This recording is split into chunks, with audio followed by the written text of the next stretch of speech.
Hey everyone, it's Leels here. Um, Hope you're all having a good day. Hope you had a good holiday.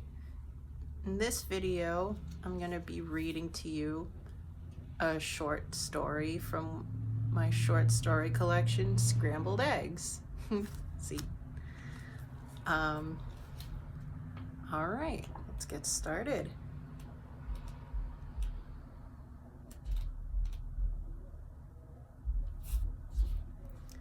Deadlines. It was 10 p.m. on a Friday night. Chester stared out the window anxiously and watched the rain trickle. He could smell the raindrops from the screen on his open window.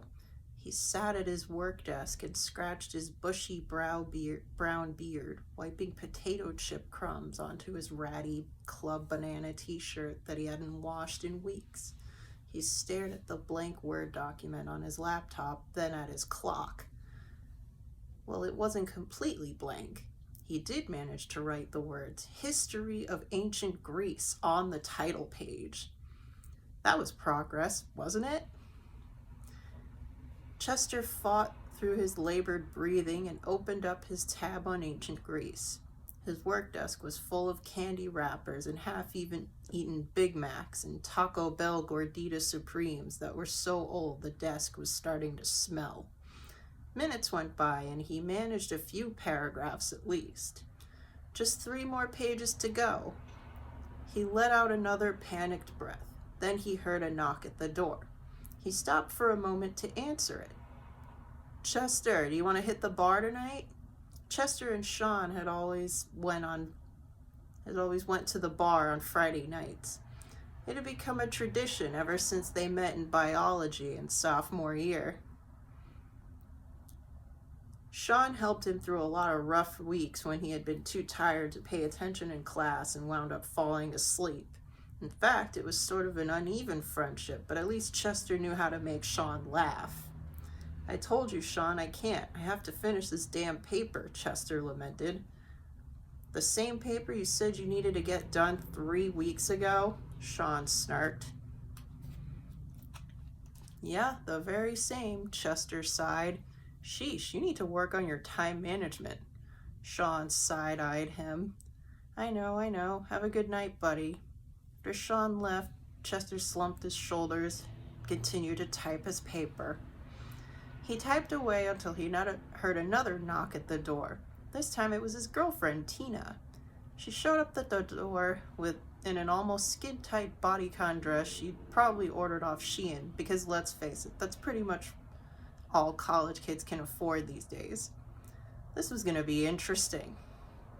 "Hey there, want to go out tonight?" Tina looked around the room, seeming to take in his appearance and the state of his room for the first time. Chester pursed his lips, sucked his teeth, and said, "I can't, babe. I have to finish this paper tonight." Tina's face and voice dropped.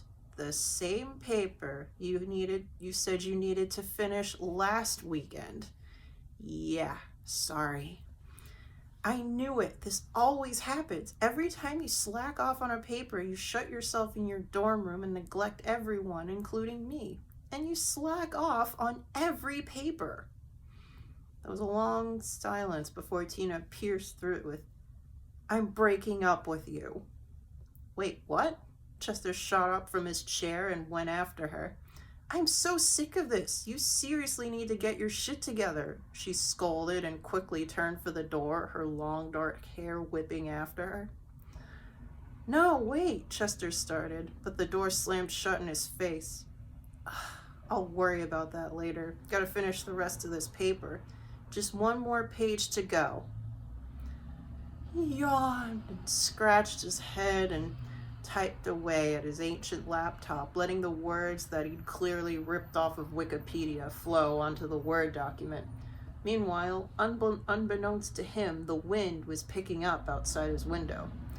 Hours later, he heard another knock on his door. It was Sean again. "Chester, there's..." This time his voice had more urgency to it. "Sean, I told you Chester began, tapping his foot.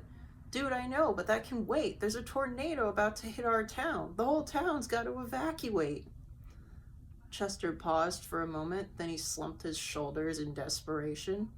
The last time, exasperation, not desperation, the last time Sean told him a story like this, he wound up running out of his dorm room in his underwear, only to find Sean and his other friends pointing their cell phones and laughing at him. Wait, I'm not falling for that again. No, dude, I'm serious. Sure you are, Chester nodded smugly.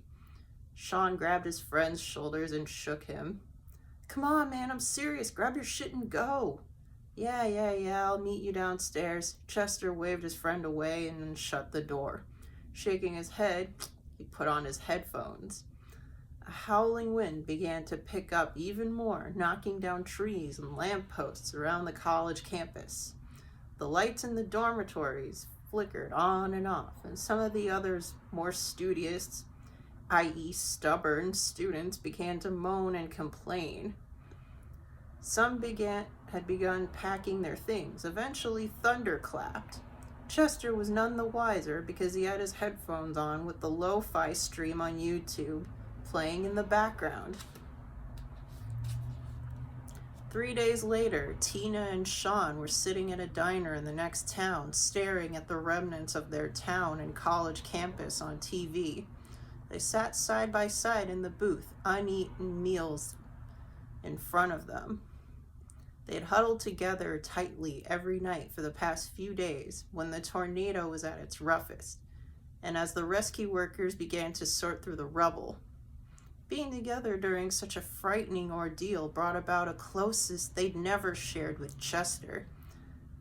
Then they heard a reporter utter Chester's name on the news report, and both sat up straighter, glancing at each other and back at the screen.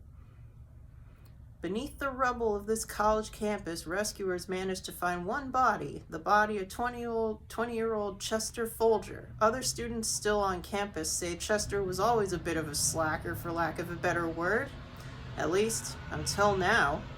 Investigators say they found him buried next to his laptop, which contains what looks like an assignment that was due around the day the tornado hit. Well, folks, I believe that's a lesson learned. Finishing your homework is important, but it isn't worth finishing your life along with it. The end. If you'd like to see more of these little read-alongs, feel free to leave a comment. Until then, bye-bye.